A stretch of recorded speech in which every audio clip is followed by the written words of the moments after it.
नमस्कार, यो AB news खबरको संकेत हो। अहिले तपाई पालिकाहरूको खबर दिने नेपालको एकमात्र खबर बुलेटिन पालिका खबरमा हुनुहुन्छ म करिश्मा कार्की। पालिका खबर बुलेटिन आइसिआइडीले एबी न्यूज खबरमा प्रत्येक दिन साँझ 6 देखि 7 बजेसम्म र दिउँसो 3 देखि 4 बजेसम्म पुनः प्रसारण गर्दै आइरहेको छ। देशभरका 77 जिल्लाका रेडियोबाट पनि यो खबर बुलेटिन प्रसारण भइरहेको छ।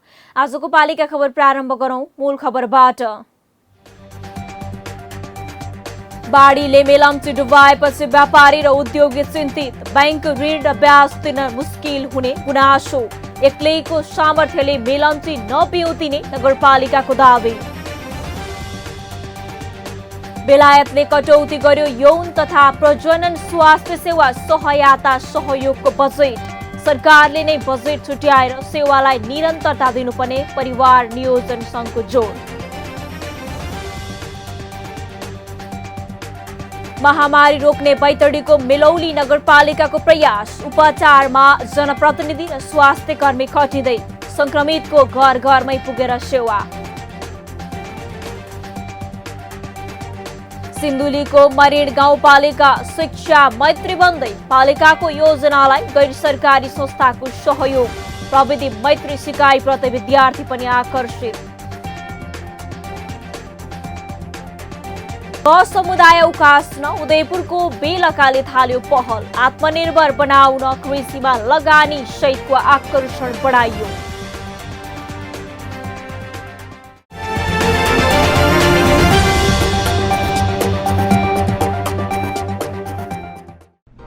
जन जनको आशा, भरोसा र विश्वास हो पालिका। जनताद्वारा जनताले जनताकै लागि शासन गर्ने संयन्त्र हो पालिका। उसो भए जनताले के पाइरहेका छन्? के थिए त अपेक्षा? नेतृत्व, नीति र व्यवहार सही छ? बजेट, कार्यक्रम र अभियान पर्याप्त छन्? गरेन, भएन, हुँदैन मात्र भन्ने कि अब यसो गरौँ र यसरी गरौँ पनि भन्ने? पहरेदारी र खबरदारीसँगै अब दिशानिर्देश गर्नु छ। हाम्रो स्थानीय सरकारलाई सचेत गराउने हाम्रै समाचारले हो। अब अट्नेछ सबैको खबर। यो हो पालिका खबर।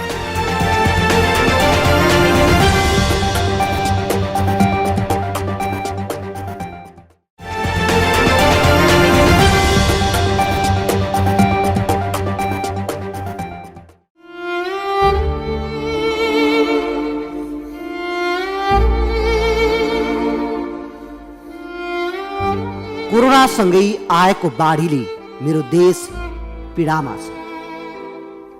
हेर्दा हेर्दै आफ्नो गुम्यो, आफन्त गुमे। हिजोलाई फर्काउन सक्दैनौ, तर आजलाई सम्हाल्न त सक्छौ नि। कल कल बगिरहेको नदी सुकाएर उपत्यकावासीको सुकेको आँट भिजाउन पानी पठाउने मेलम्ची आज साँच्चै पीडामा छ। जुटा उपत्यका पुगा मेलम्ची। हैन भने देशभक्ति छैन हाम्रो छाती भित्र।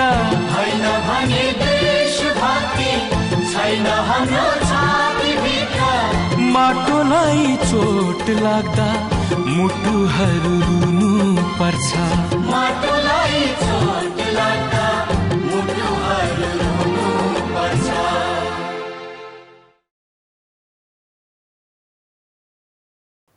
पालिका खबर अब विस्तारमा।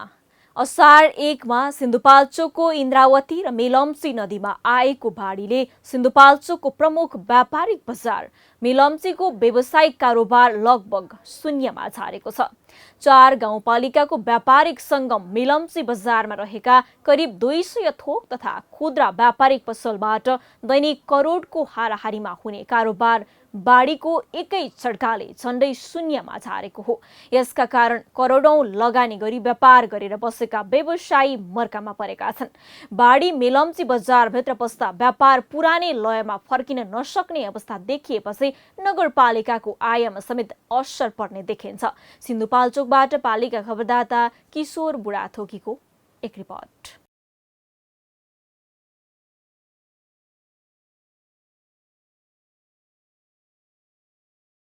यी हुन् सिन्धुपाल्चोक मेलम्चीमा दशकौंदेखि होटल व्यवसाय गरेर बसेका सागर श्रेष्ठ। उनले 35 करोड लगानीमा जिल्लामै पहिलो पटक लिफ्ट सहितको 3 तारे होटल सञ्चालनमा ल्याउन लागेका थिए। बैंकबाट ऋण लिएर पुरानो शैलीको व्यापारबाट 3 तारे होटलको सुरुवात गर्न लागेका उनले मासिक 5 लाख रुपियाँ ब्याज मात्र तिर्छन्। सुविधा सम्पन्न होटलबाट पर्यटन प्रवर्धनको समेत अपेक्षा राखेका श्रेष्ठको सपना त्यति बेला चकनाचुर भयो जति बेला मेलम्ची बजारलाई बाढीले छोप्यो अनि लगानी गरेर बनाएको भवन आधा पुर्यो। यी त प्रतिनिधि पात्र हुन्। यी जस्तै मेलम्ची बजारमा व्यापार गरेर बस्ने व्यवसायको पसलबाट हुने व्यापार ठप्प हुँदा दैनिक करोड बढी हुने कारोबार लगभग शून्यमा झरेको छ। मेलम्ची बजार हेलम्बु, इन्द्रावती, 5 पोखरी, थाङपाल गाउँपालिका र मेलम्ची नगरपालिकाको व्यापारिक सङ्गम हो। यो बजारबाट विभिन्न गाउँहरूमा थोक बिक्री समेत हुने गर्दछ। लामो समयदेखि मेलम्ची बजारमा व्यवसाय गर्दै आएका Melamchi cafe in and Thakali भान्सा घरका प्रोपाइटर सागर श्रेष्ठले मुख्य मेलम्ची बजारको कारोबार बाढीका कारण शून्यमा झरेको बताउँछन्। मेरो होटल हो, मेरो लगानी चाहिँ 35 करोड भन्दा माथिको लगानी मेरो, र त्यहाँ भएको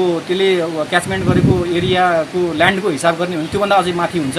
मेरो चाहिँ बैंक नै थ्रु अब केही चाहिँ मेरो आफ्नै अलिअलि केही ब्याङ्कै लगानीबाट नै हो। यो ठुलो प्रोजेक्ट व्यक्तिको आफ्नो इन्डिभिजुअल पैसाले लगानी गर्ने कुरा पनि भएन। ब्याङ्कबाट नै लगानी गरेर यत्रो ठुलो प्रोजेक्टहरू मेरो मासिक किस्ता करिब 5 लाखको हाराहारीमा मासिक किस्ता मैले तिर्नुपर्ने हुन्छ ब्याङ्कलाई। बाढीले बजारको व्यापार जिरो बनाएकै कारण पहिलाकै अवस्थामा कारोबार फर्काउन झण्डै 30 वर्ष लाग्ने अनुमान छ। मेलम्ची बजारमा लाखौं लगानी गरेर मोबाइल पसल सञ्चालन गरेका शेरबहादुर तामाङ बैंकको ऋण कसरी तिर्ने भन्ने अन्यलमा छन्। तपाईँको त्यो पहिले पनि कोभिडले गर्दा असर परेको थियो, धेरै असर पऱ्यो होइन। हामीले अब 4-5 लाख रुपियाँ लगानी गरेको, हामी अब ऋणमा गरेको होइन। अब नयाँ अब गरौँ के गरौँ विदेश जानु भन्नु थियो। अब नेपालमा के गरौँ भने हामी पसल खोलेको, अनि तपाईँको यो पसल गरेर तपाईँको सरहरू पनि अब तपाईँको सबै हताउदुङमा छ होइन। पानी छिरेर सामान पनि अब अथाउदुङमा भएको छ। त्यो 3-4 लाख लगानी गरेको विदेश जानु भन्नु यहीँ लगानी गरौँ भन्दा के गरौँ भने अब व्यवसाय गऱ्यो होइन। अब गर्दा तपाईँको 81 यसरी पानी छिर्यो होइन। सरहरू सबै तपाईँको अथाउदुङको व्यवहार सबै घाटामा गइगयो नि। तपाईँको भार तिर्नु पऱ्यो। हामीले त अब आफ्नो घर होइन, अर्को घर हो, भार तिर्नु पऱ्यो, ग्यास तिर्नु पऱ्यो नि त। हामी त लोन गरेर 4-5 लाख लोन गरेर हामी पसल गऱ्यो। अब तपाईँको न लोन चुक्ता गर्न पायो न भार तिर्नु पायो। अहिले त तपाईँको होइन सबै क्षति भयो नि त। मेलम्ची बजारमा आसपासका मात्रै नभई सदरमुकाम चौतारा, लामोसाँगु, छिमेकी जिल्ला काभ्रे, काठमाडौँदेखिका बासिन्दाले व्यापार गर्ने गर्दथे। दैनिक मेला जस्तै लाग्ने भिडको चहलपहल अहिले शून्यमा मात्रै नभई ज्यान बचाउने त्रासमा स्थानीय छन्। व्यापारिक दृष्टिले झण्डै 15 वर्ष अघिदेखि स्थिर रहेको यो बजारमा यस्तो अवस्था आउला भन्ने कल्पना नै थिएन। यता मेलम्ची नगरपालिका पनि यो बजार पुरानो लयमा फर्कन 10 वर्षभन्दा बढी लाग्ने बताउँछ। नगरपालिकाका प्रमुखको नजरमा मेलम्ची साँच्चै मेलम्ची बन्न एक्लैको सामर्थ्यले पनि सम्भव छैन। घरहरू डुबेका छन्, घरहरू बगाएका छन्, गोठहरू बगाएका छन्, डुबेका छन्। मेलम्ची नगरपालिकाले बनाएका संरचनाहरू सबै ध्वस्त भएका छन्। त यसैले अहिले ठ्याक्कै यति भन्न सकिने अवस्था छैन। त्यसैले अहिले हामीले प्रथम चरणमा हामीले त्यो तथ्याङ्क सङ्कलन गर्दैछौँ। त्यो तथ्याङ्क सङ्कलन गर्दैछौँ र कम्तीमा पनि अहिले हामी मतलब त्यसको सङ्ख्या, मानिसहरूको सङ्ख्या कति छ, त्यसै त्यो कति परिवारका छन्, कति परिवार छन्, त्यसपछि चाहिँ नि आफ्नो घर भएका कति छन्, त्यसपछि डेरामा बस्ने कति छन्, अनि त्यसपछि उनीहरूको घरभित्र के सामान थियो, के नोक्सान भयो, यस हिसाबले हामी चाहिँ अहिले यो अध्ययन गर्दैछौँ। बजार 81 बाढीको चपेटामा पर्दा व्यवसायी र स्थानीय समेत अचम्मित छन्। अब व्यापारिक कारोबार पुरानो स्थितिमा फर्कन निकै समस्या छ। सामग्री निर्यात हुने 3 गाउँपालिकासँग सडक सञ्जाल, विद्युत र सञ्चार सम्बन्ध टुटेकाले व्यापारले गति लिन समय लाग्ने देखिन्छ। दैनिक करोडको भन्दा माथि हाराहारीमा कारोबारहरू आउने मेलम्ची बजारबाट दायाँ कनेक्सन सबै रोकिएको छ। 4वटा पालिकाको केन्द्रबिन्दु रहेको यस बजारमा अहिले अब सामान्य एउटा वडाको भन्दा बाहेक व्यापार नहुने अवस्था देखिरहेको छ। हेलम्बुसम्मको कनेक्सन टुटेको छ, 5 पोखरीसँग कनेक्सन टुटेको छ, इन्द्रावतीसँग कनेक्सन टुटेको छ। व्यापारीहरूको अब बैंकबाट कर्जा लिएर कारोबार गरेको व्यापारीहरूको ले अब कर्जा तिर्न नसक्ने अवस्थामा छ। करोडौँ 10 करोड 15 18 करोडसम्म चाहिँ बैंकबाट लोन लिएर कारोबार गरेको व्यापारीहरू छन्। त्यो व्यापारीहरूको अवस्था के रहला भोलिको दिनमा देख्न सकिन्छ। विपदपछि अहिले मेलम्ची र हेलम्बुमा उद्धार र राहतको आवश्यकता छ। अहिले पुनर्स्थापना जरुरी रहेको व्यापारीको भनाइ छ। त्यसपछि अर्थतन्त्रको पाटोलाई दीर्घकालीन सोचका साथ स्थानीय सरकारले अघि बढाउनु पर्ने माग व्यवसायीको छ। कोभिड-19 महामारीका बेला बेलायत सरकारले नेपालसहित दक्षिण एसियाली देशलाई दिँदै आएको स्वास्थ्य सहायता बजेट कटौती गर्यो। अमेरिकी राष्ट्रपति जो बाइडेनले यौन तथा प्रजनन स्वास्थ्य क्षेत्रमा असर परिरहेको नीति ग्लोबल ल्याग रुललाई 5 महिना अगाडि हटाउने निर्णय गरे लगत्तै बेलायत सरकारले दक्षिण एसियाली मुलुकलाई जनस्वास्थ्यको क्षेत्रमा दिँदै आएको सहायता बजेट कटौती गरेको हो। कटौती हुँदा नेपाल लगायत दक्षिण एसियाका किशोर किशोरी, युवा तथा महिला यौन तथा प्रजनन स्वास्थ्य सेवाबाट वञ्चित हुने भएका छन्। तर अन्य देशले दिने बजेटमा आश्रित हुनुभन्दा आफैले नागरिकलाई यी सेवा दिन बजेट छुट्याएर काम गर्ने जिम्मेवारी सरकारको काँधमा आएको छ। एक रिपोर्ट। बेलायत सरकारले कोभिड-19 महामारीको सङ्कटसँग सामना गरिरहेका नेपालसहित दक्षिण एसियाली र अन्य देशमा जनस्वास्थ्यका क्षेत्रमा प्रदान गर्दै आएको सहायता बजेटलाई कटौती गरेको छ। अन्तर्राष्ट्रिय परिवार नियोजन महासङ्घ IPPF मार्फत सहयोग गर्दै आएको करिब 100 मिलियन अमेरिकी डलर कटौती गरेको जनाइएको छ। महासङ्घमा नेपाल परिवार नियोजन सङ्घ सहित विश्वका 141 देशका परिवार नियोजन सङ्घ आबद्ध छन्। अब ती देशका सीमान्तकृत किशोर किशोरी, युवा तथा महिला यौन तथा प्रजनन स्वास्थ्य सेवाबाट वञ्चित हुनेछन्। बजेट कटौतीको असर विशेष गरी ती देशका मानवीय विपद प्रभावित क्षेत्रका सीमान्तकृत समुदायलाई प्रदान गरिँदै आएको यौन तथा प्रजनन स्वास्थ्य सेवालाई प्रत्यक्ष असर पुर्याउने जनाइएको छ। साथै सहायता कटौतीले ती देशमा यौन तथा प्रजनन स्वास्थ्य सेवाका क्षेत्रमा सञ्चालित परियोजना समेत बन्द हुने अवस्थामा पुगेका छन्। नेपाल परिवार नियोजन सङ्घले सहायता कटौतीले सेवा प्रभावितका साथै केही दक्ष सेवा प्रदायक तथा कर्मचारीको कटौतीमा पनि पर्ने देखिने जनाएको छ। सङ्घले हरेक चुनौतीका अगाडि नयाँ सम्भावना पनि हुने जनाउँदै आफ्नो स्रोत साधन र क्षमताले भ्याएसम्म यौन तथा प्रजनन स्वास्थ्य सेवा निरन्तर जारी राख्ने तयारी गरेको छ। परिवार नियोजन सेवा चाहिँ त्यसै पनि हाम्रो एकदम कम छ हैन, 42-43% मात्रै प्रयोग गरेको देखिन्छ। त्यसमा नि यस्तो किसिमको सहयोगहरू बढ्दाखेरि चाहिँ अब त्यो डाइरेक्ट यसको असर चाहिँ यो क्लाइन्टमै पर्छ। अहिले आएर चाहिँ हाम्रो चाहिँ बेलायत सरकारको सहयोगमा चाहिँ एउटा एक्सेस प्रोजेक्ट भन्ने थियो, 1 वर्ष पनि नपुगिकन यो टर्मिनेट भएको छ र यसले चाहिँ हाम्रोलाई ठुलो असर पारेको छ। परिवार नियोजनमा हामीले भर्खरै यो रिक्रुट गरेका थियौँ कर्मचारीहरूको, एउटा उहाँहरूको भविष्यमा पनि यसले असर पारेको छ भने हामीले 10 वटा जिल्लामा चाहिँ एकदम यो कोशी प्रभावित क्षेत्र, कोशीको बाढी प्रभावित क्षेत्र र हाम्रो खास सिन्धुपाल्चोकलाई बेस मानेर चाहिँ जुन यो कहिले भुइँचालोको, कहिले बाढी, कहिले पहिरो आउने हो त्यस क्षेत्रको आसपासका हामीले 10 वटा जिल्लालाई हामीले चाहिँ यौन तथा प्रजनन स्वास्थ्य चाहिँ अप्ठ्यारो अवस्थामा पनि प्रदान गर्ने जुन हाम्रो एउटा लक्ष्य लिएका थियौँ त्यसमा चाहिँ यसले चाहिँ ठुलो असर परेको छ। तर आफ्नै स्रोत र साधन जुटाउनका लागि मुख्यतः सरकारले यसमा ध्यान दिनुपर्ने हो। आधारभूत स्वास्थ्यको प्रत्याभूति दिलाउने दायित्व सरकारको भएकाले सीमान्तकृत समूहका युवालाई यौन प्रजनन स्वास्थ्य दिनु पनि उत्तिकै जरुरी छ। त्यसैले सरकारको सँगसँग रहेका विज्ञलाई नै खटाएर यो कार्यक्रमलाई निरन्तरता दिनुपर्ने सङ्घको भनाइ छ। नेपाल सरकारबाट यो क्यास ग्रान्ट, नगद यो हामीले चाहिँ त्यस्ता अनुदानहरू चाहिँ पाउने गरेका छैनौँ। तर अहिले गरेर हामीले जुन स्थानीय लेभलमा चाहिँ पालिकाहरूसँगको समन्वयमा साना साना कार्यक्रमहरू चाहिँ हामीले गर्ने गरिरहेका छौँ र तर हामीलाई यसले चाहिँ हाम्रोसँग चाहिँ सबै ठाउँमा हाम्रो इन्फ्रास्ट्रक्चर छ। हाम्रो 28 वटा ब्रान्च छन्, हामी 44 जिल्लामा हामी काम गर्छौँ र त्यसमा चाहिँ हाम्रो स्टाफ फुल टाइमर स्टाफहरू छ। हाम्रो क्लिनिकल सेटअपहरू हाम्रो 974 वटा ठाउँमा हाम्रो क्लिनिकहरू छन् हैन। त्यसले गर्दाखेरि हामीसँग स्ट्रेन्थ चाहिँ छ, तर हामीलाई चाहिँ अलिक रिसोर्सेसको अभावले गर्दाखेरि हामीले प्रोग्रामहरूलाई स्केल अप गर्न सकेका छैनौँ। हामीले अब भनौँ न नगरपालिकाहरूले हामीलाई सहयोग गर्यो भने उहाँहरूले चाहिँ स्थानीय क्षेत्रमा उहाँहरूको कभरेज एरियामा चाहिँ हामीले यौन तथा प्रजनन स्वास्थ्यको सेवाहरूलाई एकदम राम्रोसँग हामीले त्यसलाई चाहिँ प्रदान गर्न सक्छौँ भन्ने मलाई लाग्दछ। उता यो संविधानले नै दिएको अधिकार भएकाले यसलाई अन्य दात्रीमा मात्रै भर पर्ने समयको अन्त्य भएको छ। त्यसैले सरकारले यसका लागि बजेट छुट्याएर काम गर्नुपर्ने देखिन्छ। अझ यसका लागि स्थानीय सरकारले नै पहल लिनुपर्ने सङ्घ बताउँछ। रकम विनियोजन गरेर गाउँ गाउँमा प्रजनन सम्बन्धी सेवा दिनुपर्ने देखिन्छ। तर स्थानीय सरकार अहिले नै सरकारबाट प्राप्त बजेट अपुग हुने लगायतका समस्या भोगिरहँदा भोलि यौन प्रजनन स्वास्थ्य दिन कसरी सक्छन् भन्ने प्रश्न प्रधान बनेको छ। नेपालको संविधानमा मौलिक हकको रूपमा स्वास्थ्य सेवालाई राखिसकेपछि हामीले त्यो स्वास्थ्य सेवालाई दिन सक्ने खालको व्यवस्थापन गर्ने गरी यो दायित्व विशेष गरेर सङ्घीय सरकारको टाउकोमाथि आउँछ र त्यसलाई सपोर्ट र सहयोगको रूपमा भूमिका खेल्ने कुरामा स्थानीय तहका स्थानीय सरकारहरू लाग्ने कुरामा हामी तयार छौँ भन्ने कुरा मात्र जोड्न सकिन्छ। दिगो विकास लक्ष्य अनुरूप सन् 2030 सम्ममा मातृ मृत्यु दर प्रति लाख 70 जनामा झार्ने लक्ष्य लिइएको छ। तर नेपाल जनसाङ्ख्यिक तथा स्वास्थ्य सर्वेक्षण सन् 2016 को तथ्याङ्क अनुसार आधाभन्दा बढी 57% बच्चा स्वास्थ्य संस्था विशेष गरी सरकारी संस्थामा जन्मिने गरेका छन्। तथापि 41% बच्चाहरूको जन्म घरमै हुने गरेको पाइएको छ।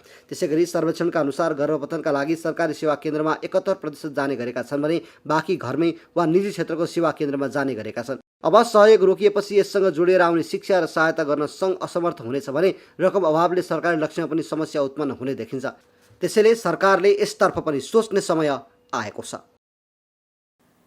पालिका बुलेटिनमा अब पालो ओपन ब्यालटको। आजको ओपन ब्यालटमा हामीले के अब पालिकाले ल्याउने बजेटले तपाईको सबै समस्या हल गर्न सक्छन् त भनेर विभिन्न जिल्लावासीलाई सोधेका छौं।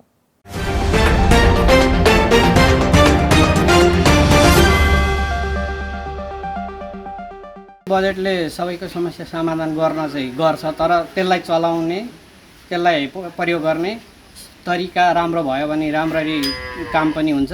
पालिकाले ल्याउने बजेटबाट सबै अपेक्षा त गर्न सकिँदैन, केही कामहरू पुरा होलान्। अब एउटा निश्चित प्रोग्राम बनाएर एउटा रोडम्याप जस्तो तयार गरेर त्यसमा निश्चित बजेटहरू प्रयोग गर्दै लगेर काम गर्दै लाँदा चाहिँ केही कामहरू हुन्थ्यो होला। तर अब अपेक्षा अत्यन्तै धेरै छ, जनअपेक्षा धेरै भएको हुनाले त्यो बजेटको सीमित एरियाबाट त्यो बजेटले चाहिँ काम गर्न सक्दैन, अपेक्षा अनुरूप चाहिँ काम गर्न सक्दैन जस्तो मलाई लाग्छ। बजेटले कार्यान्वयन सबल गरौँ भने आशाहरू पुरा हुन्छ होइन। अब कार्यान्वयन गर्ने कुरामा अब बजेट तपाईँको यहाँबाट यति आउला त्यहाँबाट त्यति आउला भनेर बनाएको बजेट जस्तो छ प्राय गरी। अब दाताहरूले दियो भने त्यो अनुसार नै सुन्ने हो, नभएदेखि त्यति ठुलो आशा जस्तो लाग्छ। बजेटले मेरो समस्याको सबै समाधान हुन सक्दैन, किनकि पालिकाभित्र धेरै युवाहरू बेरोजगार छन्, उनीहरूलाई रोजगार दिन सक्दैन।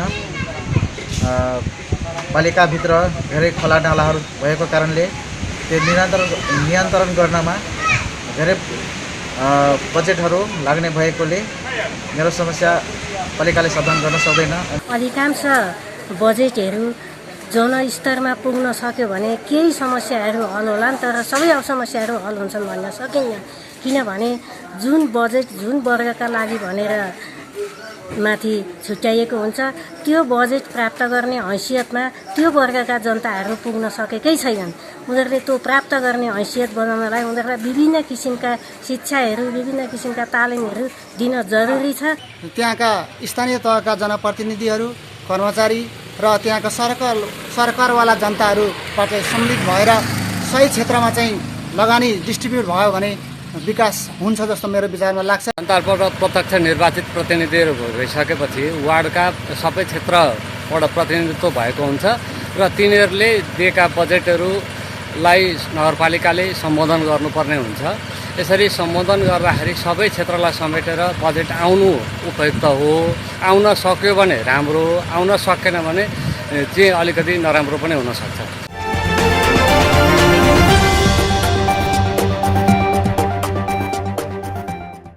पालिका खबरको सिलसिला अझै जारी छ, त्यसअघि विश्राम अघि मूल खबर। बाढीले मेलम्ची डुबाएपछि व्यापारी र उद्योगी चिन्तित, बैंक ऋण र ब्याज तिर्न मुस्किल हुने गुनासो। एक्लैको सामर्थ्यले मेलम्ची नपिउतिने नगरपालिकाको दावी।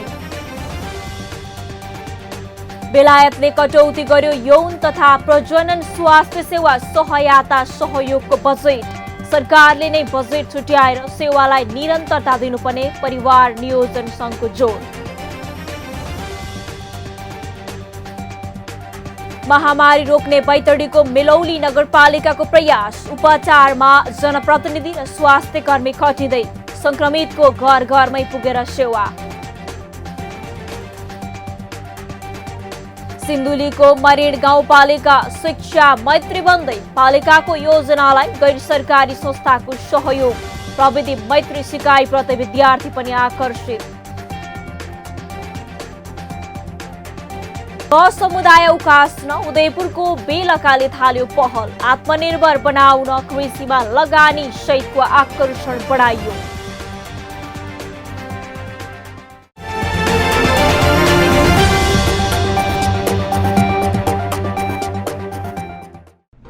जन जनको आशा भरोसा र विश्वास हो पालिका। जनताद्वारा जनताले जनताकै लागि शासन गर्ने संयन्त्र हो पालिका। उसो भए जनताले के पाइरहेका छन्, के थिए त अपेक्षा? नेतृत्व, नीति र व्यवहार सही छ? बजेट, कार्यक्रम र अभियान पर्याप्त छन्? गरेन, भएन, हुँदैन मात्र भन्ने कि अब यसो गरौँ र यसरी गरौँ पनि भन्ने? पहरेदारी र खबरदारीसँगै अब दिशानिर्देश गर्नु छ। हाम्रो स्थानीय सरकारलाई सचेत गराउने हाम्रै समाचारले हो। अब अट्नेछ सबैको खबर। यो हो पालिका खबर।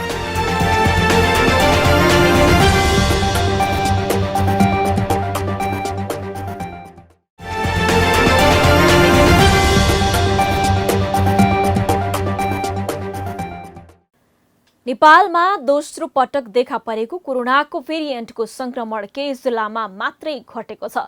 अझै पनि केही जिल्ला यसको चपेटामा परिरहेका छन्। दोस्रो भेरिएन्ट देखा परेको 2 महिना बितिसक्दा समेत रोकथाम हुन सकेको छैन।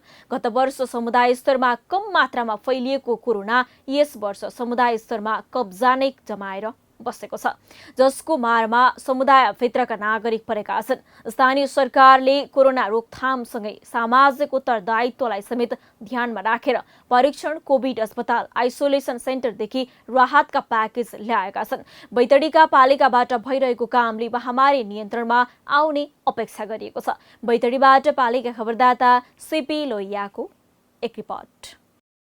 अहिले बैतडीका सबै स्थानीय तह कोरोना महामारी नियन्त्रणमा लागेका छन्। कोरोना फैलेर सुरु भएदेखि यसको व्यवस्थापनमा खटिएको जिल्लाको मेलोली नगरपालिकामा कोभिड अस्थायी अस्पताल बनेका छन्। वडा वडामा आइसोलेसन बनाइएको छ। संक्रमितलाई होम आइसोलेसनमा राख्नेदेखि घरमा बस्न समस्या हुनेलाई संस्थागत आइसोलेसनमा राख्ने व्यवस्था मिलाइएको छ। हामीले मेलोली नगरपालिकाको विपद समितिको बैठक बसिसकेपछि त्यो निर्णय बमोजिम वार्डमा पनि हामीले विपद समितिको बैठक बस्यौँ। त्यसपछि चाहिँ आमरूपमा सरोकार राख्ने राजनीतिक दलहरू, नागरिक समाज, सङ्घ संस्थाहरू सबै मिलेर हामीले प्रचार प्रसार गर्ने र तत्काल जिल्लाभन्दा बाहिर आएका मान्छेहरूलाई चाहिँ हामीले क्वारेन्टाइनमा राख्ने र उनीहरूको पिसिआर परीक्षण गरिसकेपछि उहाँलाई घर पठाउने किसिमको चाहिँ हामीले काम गरिरहेका छौँ। त्यसपछि अहिले मुख्य रूपमा यो आर्थिक वर्ष अन्त्यतिरको समय भएको हुनाले अहिले चाहिँ अलिकति जुन चाहिँ योजनाहरू कार्यान्वयनको चरणमा हामीले हुन त समयमै सम्झौता गरेर काम पनि सम्पन्न गरिसकेका छौँ। नगरपालिकाले कोभिड-19 नियन्त्रण तथा व्यवस्थापनमा ध्यान दिएको पाइन्छ। जटिल लक्षणका संक्रमितका लागि चिकित्सकीय सेवा र अक्सिजन सहितको कोरोना अस्थायी अस्पताल बनाइएको छ। अहिले पालिकाले गरिरहेको प्रयासले कोरोनाको संक्रमण दर भने घट्न देखिन्छ। संक्रमितलाई उपचारका लागि अस्पतालमा लैजान निःशुल्क एम्बुलेन्सको व्यवस्था पनि गरिएको छ। कोरोना रोकथाम र नियन्त्रणको लागि हामीले चाहिँ सर्वप्रथम मेलोली नगरपालिकामा एउटा चाहिँ आइसोलेसन कक्षको निर्माण गरेका छौँ र मेलोली नगरपालिकामा रहेको प्राथमिक स्वास्थ्य केन्द्रमा चाहिँ डाक्टरको अभाव रहेको हुनाले एउटा एमबिबिएस डाक्टरलाई हामीले चाहिँ लिएर आएर उहाँलाई चाहिँ विशेष सुविधासहित त्यहाँ राखेका छौँ र त्यहाँ चाहिँ उहाँले चाहिँ 24 घन्टा सुविधा दिनुभएको छ। त्यसै गरी हामीले चाहिँ गर्न सक्ने सुविधा भनेको एउटा चाहिँ मेलोली नगरपालिकामा रहेको एम्बुलेन्स छ। एम्बुलेन्सले चाहिँ कोभिड त्यहाँबाट चाहिँ रेफर गरेका बिरामीहरूलाई चाहिँ निःशुल्क चाहिँ जडेलधुरासम्म लैजाने भनेर हामीले चाहिँ निर्णय गरेका छौँ। कोरोनाका कारण नगरपालिकामा केही व्यक्तिले ज्यान समेत गुमाएका छन्। हालसम्म बैतडी जिल्लाभरिमा 17 जनाको मृत्यु भएको छ। यो गाउँपालिकाबाट पनि 2 जनाले ज्यान गुमाएका छन्। कोरोना नियन्त्रणका लागि जनप्रतिनिधि, कर्मचारी र स्वास्थ्यकर्मी खटिएका छन्। अहिले जुन यो कोरोना तेस्रो चरणको कोरोना आइसकेको छ, यसले गर्दाखेरि एकदमै अप्ठ्यारो अवस्था परिराखेको छ। जस्तो शिक्षा क्षेत्रमा धेरै धरातलमा परिसकेको छ शिक्षा क्षेत्र चाहिँ। त्यसै गरी अहिले योजना अनुगमनका कुराहरू र धेरै कुरालाई चाहिँ यसले प्रभाव पारेको छ र त्यसमा हामीले कोरोनालाई मध्यनजर गरेर मेलोली नगरपालिकामा 5 बेडको एउटा आइसोलेसन बनाएका छौँ। त्यसमा हामीले कन्सन्ट्रेटर 3वटा राखेका छौँ भने त्यसैमा सिलिन्डर ग्यासहरू पनि हामीले उपलब्ध गराएका छौँ। 2 जना कर्मचारीलाई पनि हामीले हामीले त्यहाँ रेगुलर खटाएका छौँ र प्रत्येक ठाउँमा हामीले जुन स्वास्थ्य संस्थाहरूका कर्मचारीज्यूहरू हुनुहुन्छ उहाँले एकदमै खटिएर काम गरिदिनु भएको अवस्था छ। महामारी सबैभन्दा महत्त्वपूर्ण भूमिका नै स्थानीय सरकारले गरिरहेकाले महामारी घट्दो क्रममा छ। संस्थागत आइसोलेसन बनाउनेदेखि महामारी नियन्त्रणका लागि अपनाइएका अनेक हत्कण्डा सही साबित भइरहेका छन्। संक्रमण न्यूनीकरण भए नभएको यकिन गर्न पीसीआर परीक्षणको दायरा भने बढाउनुपर्छ। संक्रमितले आइसोलेसनमा नै बसेर संक्रमण जित्न सक्छ भन्ने मनोबल बढाउन पनि पालिकालाई चुनौती छ। अरू नागरिकले पनि महामारी पूर्ण रूपमा साम्य नभइसकेकाले स्वास्थ्य सुरक्षा मापदण्डको पालना गर्न भने छाड्नु हुँदैन। पालिका खबर बुलेटिनमा अब पालो पालिका टकको।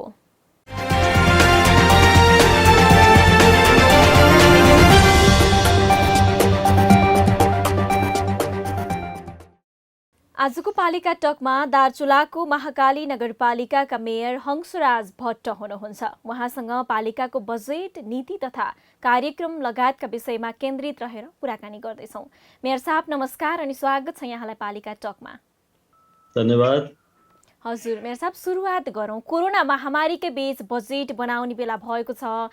यसपटक पालिकाको नीति र बजेट कस्तो आउँदैछ बताइदिनुहोस् न। कोरोनाको महामारी र स्वास्थ्यको क्षेत्रलाई हामीले प्राथमिकतामा राखेका छौँ अहिले। त्यसको बचावका लागि हामी गत वर्ष लकडाउनले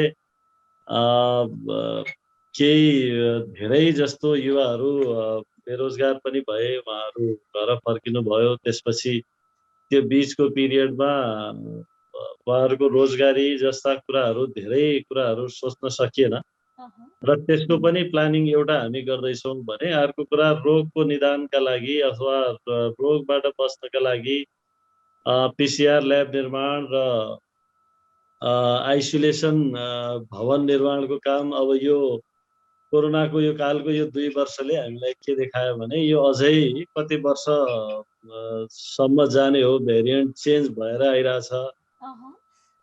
देशको स्थिति यस्तो छ। यस्तो बेलामा पनि सरकार सक्षमताका पूर्वक नागरिकको सुरक्षाका लागि, नागरिकको स्वस्थ अवस्थामा देशलाई फर्काउनका लागि राज्यले सोच्न नसकिरहेको अवस्थामा अब हामीले यो रोगसँग लड्नु छ। स्थानीय तहले विशेष गरी थुप्रै पटक प्रधानमन्त्रीज्यूको मुखबाट पनि सुन्न त पायौँ हामीले स्थानीय तहहरूलाई। उहाँले पनि धन्यवाद त दिनुभयो। तथापि धन्यवादले मात्रै स्थानीय तहले त्यति बेला सकेन, जबकि हामी गत वर्षकै जुन कोरोनाको पिरियडमा स्टार्टिङ फेजमा हामीले त्यसको समस्या झेल्नु पर्यो। हामी बोर्डरमा भएका कारणले पनि आइसोलेसनको, क्वारेन्टाइनको व्यवस्था ल्याएर राख्ने, त्यसपछि संक्रमित देख्ने बित्तिकै उहाँहरूलाई क्वारेन्टाइन राख्नुपर्ने, यस्ता थुप्रै केसहरू जुन हामीले जस्तो कि मेयर साहब अहिले त यो शैक्षिक क्षेत्रलाई पनि धेरै नै असर गरेको छ यो कोभिडको कारणले। विद्यालय शैक्षिक क्षेत्रको लागि चाहिँ के सोच्नु भएको छ यहाँहरूले? अलमोस्ट हामीले गत वर्ष विद्यालय सञ्चालन भएदेखि विद्यालयको कोर्स कम्प्लिट भइसकेको थियो र अहिले पनि प्री टेस्टहरू हामीले यो अवस्थालाई गत वर्षको जस्तै आकलन गरेर प्री टेस्टहरू हामीले लिइसकेको अवस्था हो। झन्डै वार्षिक परीक्षा जस्तै हामीले त्यसलाई प्री टेस्ट भनेर यो यस्तो अवस्था आउन सक्छ। त्यसका लागि वर्ष दिनकै भए पनि फाइनल इक्जामको प्री टेस्टहरू लिइराख्ने भनेर हामीले पत्रचार गरेर ती टेस्टहरू सम्पूर्ण कम्प्लिट भइसकेका थिए। 1-2 केसमा मात्रै केही कमी रह्यो। त्यसबाहेकको प्री टेस्टहरू भइसकेका थिए। ती टेस्टकै आधारमा हामी अहिले रिजल्ट तयार भएर पब्लिस भइसक्यो। हजुर, म अर्को विषयमा जान चाहे मेयर साहब। चालु वर्षका लागि तय भएका योजना नै धेरै जसो पूरा भएका छैनन्। अब ती कार्यक्रमले निरन्तरता पाउँछन् कि नयाँ योजनामा लगानी गर्नुहुन्छ? होइन, अब सङ्घीय कानुन अनुसारले, सङ्घीयताको मापदण्ड अनुसारले हाम्रो यो अन्तिम वर्ष हुन्छ। अब यो बजेट हाम्रो अन्तिम बजेट नै हुन्छ र यो बजेटमा हामीले अहिलेसम्म गरेका कामहरू, चाहे त्यो पूर्वाधारका क्षेत्रमा हुन्, चाहे सामाजिक विकासका क्षेत्रमा होस्, चाहे आर्थिक विकासका क्षेत्रमा होस्, ती सम्पूर्ण कामहरूलाई अब फाइनलतिर जाने हामी ती कामहरूलाई जतिसम्म त्यसको प्रोग्रेस देखाउने, त्यसलाई अगाडि बढाउने नै पहिलो टार्गेट छ हाम्रो। हजुर, जस्तो कि मेयर साहब यो सङ्घ र प्रदेशसँगका सहलगानीका योजना कार्यान्वयनको अवस्था चाहिँ कस्तो छ, अलिकति सुनाइदिनुहोस् न। सङ्घ र प्रदेशबाट हामीले सहलगानीमा विशेष अनुदानका कार्यक्रमहरू गरिरहेका छौँ, जसमा 2टा सडक सङ्घीय विशेष अनुदानतर्फ समपूरक अनुदानतर्फ र 2टा सडक चाहिँ प्रदेश समपूरक अनुदानबाट सहलगानीमा हामीले गरेका छौँ। त्यसबाहेक खासै कार्यक्रम सहलगानीमा छैन हाम्रो प्रदेश र सङ्घको। जति सक्यो हामीले आफ्नो बजेट सीमाभित्र रहेर हामी त्यसलाई फाइनल गर्ने, कम्प्लिट गर्ने तर्फ लागेका छौँ। हजुर मेयर साहब, यो भारतसँग सिमाना जोडिएको र महाकाली कटानको पिरलोमा परिरहन्छन् नगरवासी, सीमा समस्या र नदी कटान नियन्त्रणमा पालिकाले कस्ता काम गर्दै आएको छ? सीमा समस्यामा यही कोभिडका कारणले अलिकति समस्या गत वर्ष पनि यो वर्ष पनि सिर्जना भएको हो। सीमा सम्बन्धी धेरै अथवा अधिकारै छैन भन्दा पनि भयो। सीमा सम्बन्धी स्थानीय तहलाई अधिकार दिएको छैन, त्यो अधिकार सङ्घीय सरकारमै निहित रहन्छ सीमा सम्बन्धीको। त्यसबाहेक अब नदी कटानका कुराहरू महाकाली नगरपालिकाको यो सदरमुकाम क्षेत्रमा पक्की तटबन्ध अलमोस्ट कम्प्लिट भइसकेको छ र त्यसबाहेकका अन्य क्षेत्रहरूमा तारजालीको काम पनि भइरहेछ। महाकाली नदी नियन्त्रण आयोजना स्थापित नै छ, अहिले यसको काम सिद्धिएको छैन। 70 सालमा जुन बाढी आएको थियो, त्यसपछि 70 सालमा ठ्याक्कै आज यहाँहरूसँग कार्यक्रम गरिरहँदा 2070 सालमा यही बेला कहाली लाग्दो अवस्था दार्चुलाको थियो। असाढ 2 गते राति बाढी सुरु भएको हो र आज असाढ 3 गते अहिले हामी कुरा गरिरहेका छौँ र यो दिनमा, आजको दिनमा अब दार्चुलाले कालो दिनकै रूपमा पनि मनाउने भनेर हामीले विगतदेखि नै कालो दिनमा नै कोही सूचीमा दार्चुलाका लागि यो दिन छ आज। हजुर मेयर साहब, यो अलिकति पूर्वाधार विकासको पनि कुरा गरौँ। तपाईँ निर्वाचित भएर आइसकेपछि पालिकावासीले चाहिँ के पाए त? पालिकामा परिवर्तन भनेको यसो हो, अब हामीले 4 वर्षमा जुन 100औं वर्षमा हुन सकेका थिएन त्यो 4 वर्षमै कम्प्लिट गरिसक्छौँ भन्ने त होइन। तथापि हामीले आफूले समानीकरण अनुदान मार्फत पाएको जुन अनुदान थियो, अब आन्तरिक स्रोत पनि थोरै भएको पहाडी पालिका, यसमा आन्तरिक स्रोत पनि धेरै हुँदैन। त्यसकाले हामीले पाएको साधन स्रोतलाई अधिकतम प्रयोग गरेर हामीले पूर्वाधार विकासका क्षेत्रमा विकट क्षेत्रमा रहेका गाउँघरहरू र त्यसको पनि एउटा मुख्य कारण चाहिँ के छ भने गाई बस्तुहरू छोडिसके, आफ्नो पुरातन घर छोडिसके। त्यस्तो अवस्थामा ती बस्तीहरूलाई जोगाइराख्नुपर्छ, ती बस्तीहरूको विकटतालाई सुगम बनाउनुपर्छ भन्ने उद्देश्यले सडक सञ्जालबाट ती विकट गाउँहरूलाई जोड्नुपर्छ। अब अहिलेको यो 21औं शताब्दीमा एउटा मेरुदण्डको रूपमा हुन सक्छ सडक। जबकि सडक पुग्यो भने त्यहाँ उहाँहरूलाई आफ्नो खाद्य सामग्री लगायतका अन्य सामग्रीहरू लैजान सजिलो। हजुर मेयर साहब, हामी अन्तिममा आइपुगेका छौँ। कृषि र पशुपालनलाई अनुदान दिएर प्रोत्साहन गरिरहनु भएको छ, तर स्वरोजगार बनाउन, साना र लघु उद्यम प्रवर्धनमा चाहिँ कुनै नीति बनाउनु भएको छैन। किन यतातिर ध्यान जान नसकेको तपाईँहरूको? होइन, ध्यान नजान सकेको कदापि होइन। हामीले आफ्नो कार्यविधिमै, हाम्रो कार्यक्रममै कृषक पेन्सन कोष भनेर एउटा कोष स्थापनै गरेका छौँ हामीले र कृषकहरूलाई उत्पादनको आधारमा अनुदान दिने पनि कार्यक्रम हाम्रो छ र त्यसका लागि हामीले कृषक वर्गीकरण गर्ने कार्यक्रम सुरु गरेका छौँ अहिले र 20औं वर्षसम्म कृषकले कृषि गर्यो जुनसुकै ढङ्गले पनि उहाँहरूलाई पनि रेस्ट हुनुपर्छ, कृषकले पनि आराम पाउनुपर्छ। कर्मचारी सरह नै एउटा ज्येष्ठ नागरिक सरह नै उहाँले पनि एउटा पेन्सन टाइप अथवा सामाजिक सुरक्षा भत्ता जस्तो हुनसक्छ, उहाँहरूले पनि पाउनुपर्छ भनेर कृषक पेन्सन कोषको स्थापना हामीले गरेका छौँ। हजुर, हस्त मेयर साहब, यो महत्त्वपूर्ण समयको लागि यहाँलाई धेरै धेरै धन्यवाद। धेरै धन्यवाद।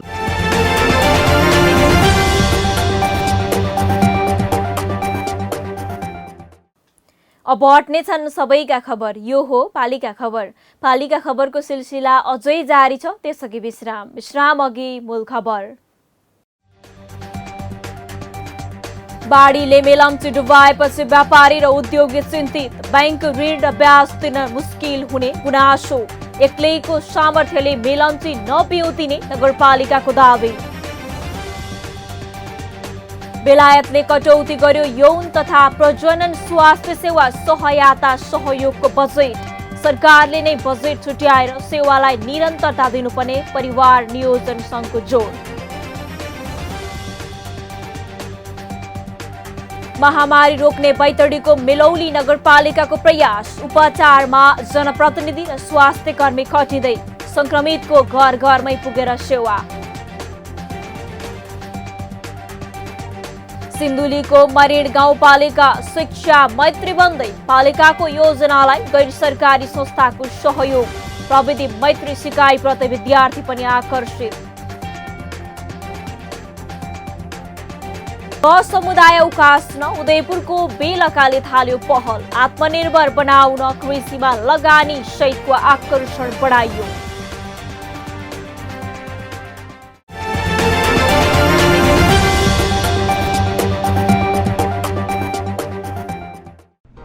जन जनको आशा भरोसा र विश्वास हो पालिका। जनताद्वारा जनताले जनताकै लागि शासन गर्ने संयन्त्र हो पालिका। उसो भए जनताले के पाइरहेका छन्, के थिए त अपेक्षा? नेतृत्व, नीति र व्यवहार सही छ? बजेट, कार्यक्रम र अभियान पर्याप्त छन्? गरेन, भएन, हुँदैन मात्र भन्ने कि अब यसो गरौँ र यसरी गरौँ पनि भन्ने? पहरेदारी र खबरदारीसँगै अब दिशानिर्देश गर्नु छ। हाम्रो स्थानीय सरकारलाई सचेत गराउने हाम्रै समाचारले हो। अब अट्नेछ सबैको खबर। यो हो पालिका खबर।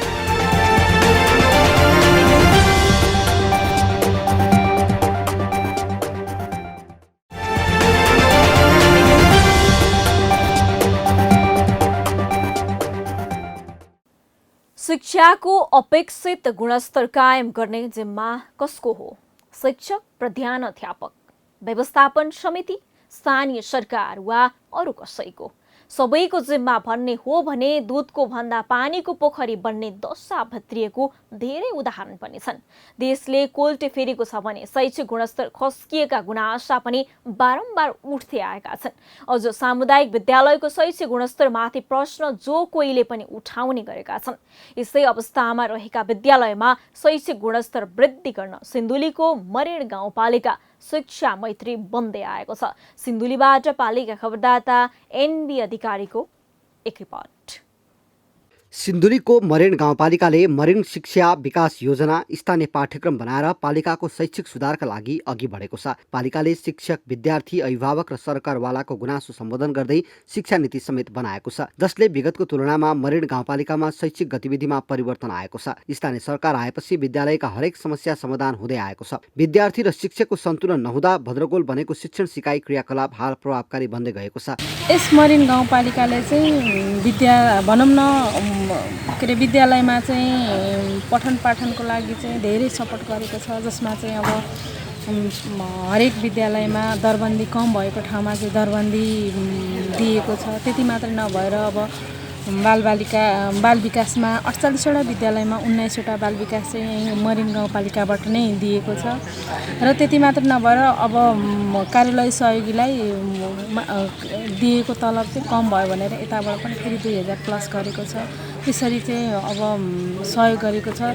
र मरिन गाउँपालिकामा यस ह्यान्ड्स नेपालबाट चाहिँ आइसिटीको सहयोग गरेको छ। यसले चाहिँ विद्यालयलाई धेरै सहयोग पुग्छ, जसले गर्दाखेरि योभन्दा अगाडि चाहिँ आइसिटीको प्रयोग त्यति भएको थिएन। अब यसले चाहिँ यो दिएर चाहिँ अब आइसिटीको प्रयोग गरिन्छ। शिक्षाको जग आधारभूत तहलाई प्रभावकारी बनाउन पालिकाले लिएको योजनालाई नै गैर सरकारी संस्थाले समेत सहयोग गर्दै आएका छन्। सहज र प्रविधि मैत्रीका माध्यमबाट बालबालिकालाई सिकाइमा आकर्षित गर्न साझा साझेदार संस्थाले कक्षा कोठाको व्यवस्थापन गर्दै आएका छन्। जसअनुसार प्लान इन्टरनेसनल नेपालको आर्थिक सहयोगमा मानव तथा राष्ट्रिय समाज हेन्ड्स नेपाल सिन्धुलीले गाउँपालिकाका 5वटा विद्यालयलाई IT सामग्री हस्तान्तरण गरेको छ। बाल विकास र कक्षा 1मा प्राविधिक माध्यमबाट खेल्दै र सिक्ने अभ्यासलाई प्राथमिकता दिइएको छ। हामीले अहिले चलाइराखेको कार्यक्रम जुन लर्न प्रोजेक्ट मार्फत हामीले चाहिँ यो बाल विकास कार्यक्रम प्राविधिक बाल विकास कार्यक्रम गरिराखेका छौँ, जसमा चाहिँ फ्लोर फर्निसिङ अर्थात् कक्षा कोठाको भुइँ व्यवस्थापन, भित्ते लेखन,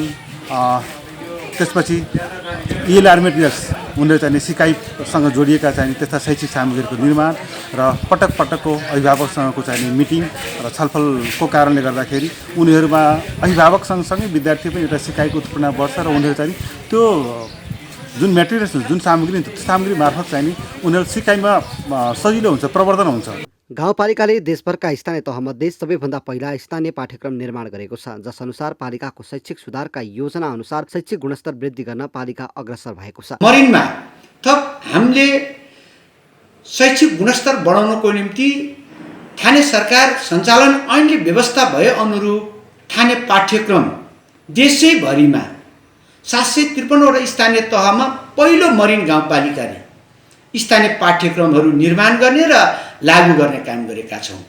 त्यसले धेरै सहयोग पुगेको छ शिक्षा क्षेत्रमा। यहाँको बालबालिकाहरूलाई थप ऊर्जा मिलेको छ, थप शिक्षकहरूलाई थप प्रेरणा मिलेको छ र उहाँहरूको इच्छा शक्ति वृद्धि हुने काम भएको छ। सरकारी विद्यालयको शैक्षिक गुणस्तरलाई विश्लेषण गर्दा कमजोर रहेको पाइन्छ। प्राथमिक तह पूरा गरेका बालबालिकाको शैक्षिक स्तर मापन गर्दा नेपाली भाषा समेत शुद्ध पढ्न र लेख्न नसकेको अवस्था विद्यमान छ। यो हुनुमा विद्यालयको व्यवस्थापकीय पक्ष कमजोर, शिक्षक दरबन्दीको अभाव, अनुगमन मूल्याङ्कनको कमी र सरकारवालाको विद्यालयप्रतिको चासो कम हुनु नै हो। तसर्थ विद्यालयको शैक्षिक गुणस्तर सुधार गर्न सरकारवालाको चासो बढाउनु पर्ने, जनप्रतिनिधिले विद्यालयमा अनुगमन गरी सुशासन कायम गर्न पहल गर्नुपर्ने देखिन्छ। पालिका खबर बुलेटिनमा अब पालो पालिकामा आजको। आज दिनभर कुन पालिकामा के भयो? सहकर्मी सन्तोष पोखरेलको साथमा पालिकामा आज।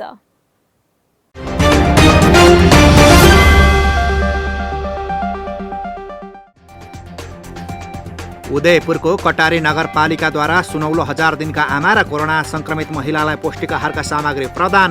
BSP नेपालले दियो नगरपालिकालाई 200 थान PPE सेट। चितवनको भरतपुर महानगरपालिकाले नारायणी र राप्ती नदी आसपास क्षेत्रलाई समेट्ने गरी साझापुरमा आपतकालीन आवास सञ्चालनमा ल्यायो। सो भवनमा 200 जनालाई राख्न सकिने। कोरोना रोकथाम र नियन्त्रणमा भक्तपुरको मध्यपृथ्वी नगरपालिका सक्रिय। 5 असारमा 9वटै वडामा 10,000 जनाको एन्टिजेन परीक्षण गरिँदै।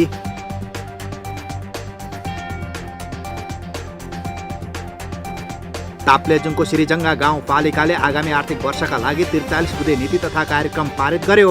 पालिकाले 1 जना विद्यार्थीलाई निशुल्क डाक्टरी पढाउने।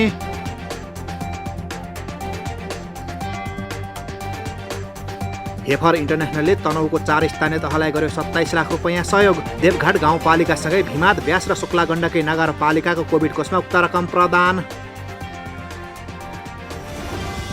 नेपाल हिमालयन सीमापार वाणिज्य सङ्घका केन्द्रीय सदस्य द्वय आङदोर्जे शेर्पा र लाक्पा शेर्पाले 12 नगरपालिकालाई प्रदान गरे विभिन्न खाद्य सामग्री। पालिकाले खाद्य सामग्री बाढी प्रभावितलाई वितरण गर्ने। नुवाकोटको पञ्चकन्या गाउँपालिका 2 को वडा कार्यालयबाट गत 24 चैतमा भत्ताको 50 लाख रुपैयाँ चोरी प्रकरणमा सङ्घीय मामिला मन्त्रालय छानबिन गर्दै गाउँपालिकाका प्रमुख प्रशासकीय अधिकृत नरेश पुडासैनीलाई मन्त्रालय तानियो। कोरोना कहरका बीच पनि दाङको राप्ती गाउँपालिका विकास निर्माणमा जुट्यो। जनप्रतिनिधि र कर्मचारीले गरे योजना अनुगमन।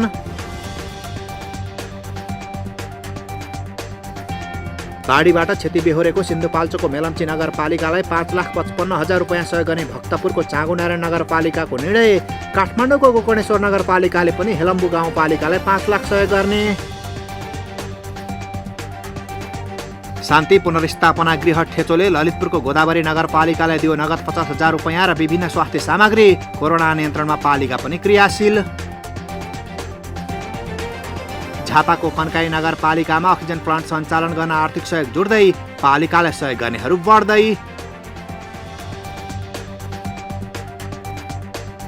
काभ्रेको पनौती नगरपालिकामा काठमाडौँ विश्वविद्यालयको 3वटा अध्ययन केन्द्र स्थापना गर्ने विषयमा छलफल। कानुन, विज्ञान र आर्किटेक्चर सेन्टर स्थापनाका लागि जनप्रतिनिधि र सरकारवालासँग विश्वविद्यालयको अन्तर्क्रिया।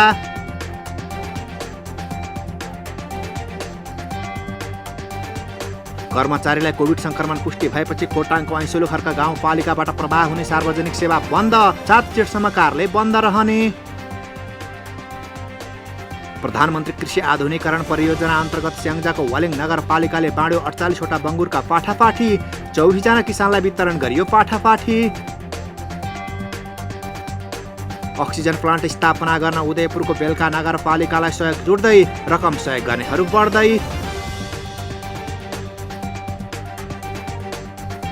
इलामको सूर्योदय नगरपालिकाका 14वटै वडामा एकसाथ वृक्षारोपण अभियान जारी। अभियान 1 महिनासम्म चल्ने।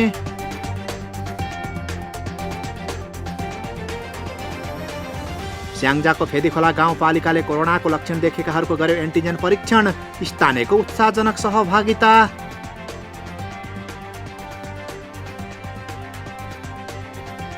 खोटाङको साकेला गाउँपालिकाका 23वटा सामुदायिक आधारभूत विद्यालयमा इन्टरनेट सेवा विस्तारको तयारी।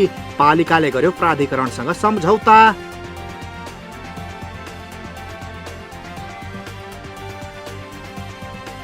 निर्माण व्यवसायी सङ्घ सिन्धुपाल्चोकले बाढीबाट प्रभावित हेलम्बु गाउँपालिकालाई 75,000 र मेलम्ची नगरपालिकालाई 1 लाख रुपियाँ सहयोग गर्ने निर्णय। सङ्घले उक्त रकम पालिकाको विपद कोषमा जम्मा गर्यो। र आमदा अस्पताल स्तरोन्नतिका लागि रूपन्देहीको बुटवलको महानगरद्वारा 50 लाख रुपियाँ सहयोग प्रदान।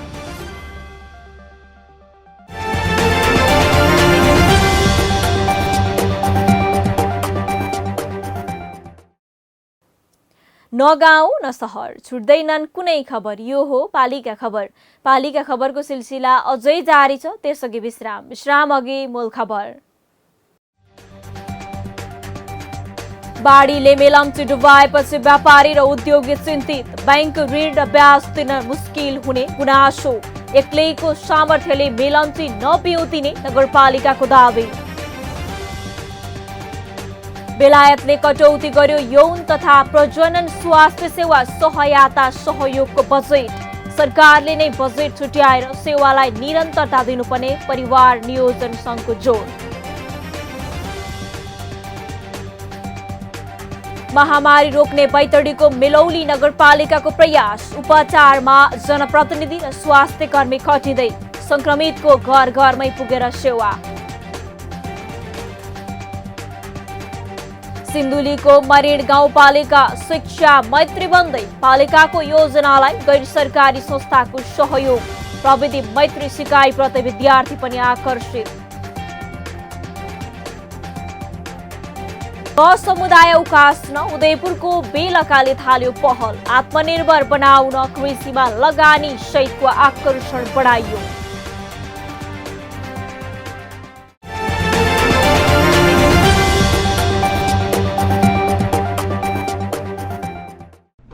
जन जनको आशा, भरोसा र विश्वास हो पालिका। जनताद्वारा जनताले जनताकै लागि शासन गर्ने संयन्त्र हो पालिका। उसो भए जनताले के पाइरहेका छन्? के थिए त अपेक्षा?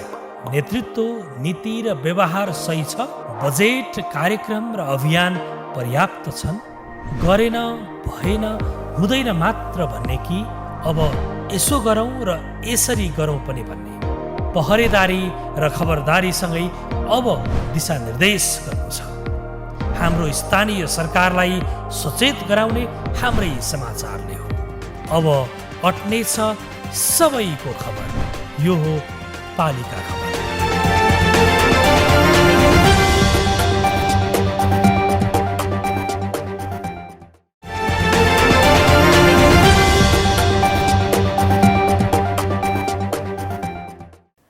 उदयपुरको बेलका नगरपालिकामा किसानलाई आत्मनिर्भर बनाउने उद्देश्यले 4 बिघा क्षेत्रफलमा सामूहिक रूपमा खेती सुरु गरिएको छ। नगरपालिकाको विपन्न सदा बस्तीको जीवनस्तर उकास्न पनि कृषि खेतीमा लगानी गरेको हो। नगरपालिकाको आर्थिक सहयोग र हौसलामा अहिले सदा बस्तीवासीले तरकारी खेती गरिरहेका छन्। बेलका नगरपालिकाबाट पालिका खबरदाता सुमन सागर खतिवडाको एक रिपोर्ट।